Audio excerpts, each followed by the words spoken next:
a person who's inspired me. This is a picture of my mom with her little sister. She's over there to the right.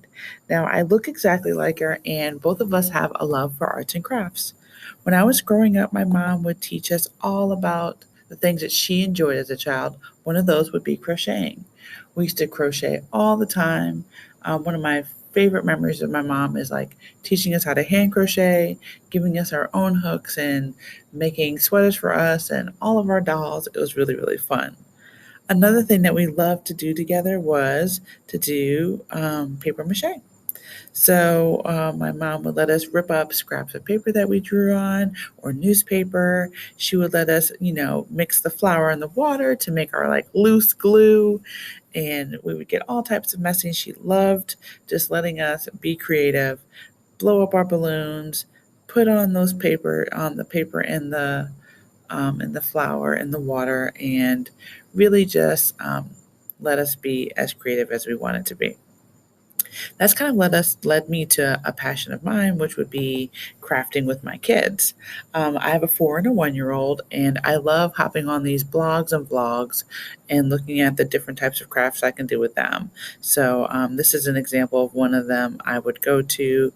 There's examples of stamps and leaf painting and noodle art. I just love all those type of things. Another thing I'm really into are sensory bins.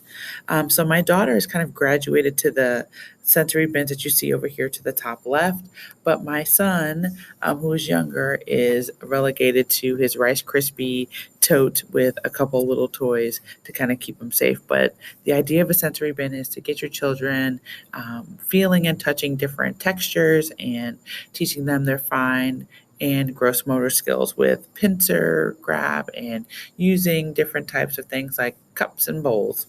Really, really love sensory bins. That also leads me to what I kind of did before my kids. I love scrapbooking. And here is an oddity, folks. There are scrapbooking conventions. It's so crazy. I've been to one. I love them. They're really fun. But unfortunately, scrapbooking kind of has died. What's happened to scrapbooking? It used to be a like $2.5 billion industry and it's definitely dropped. What I'm really into now is using my Cricut.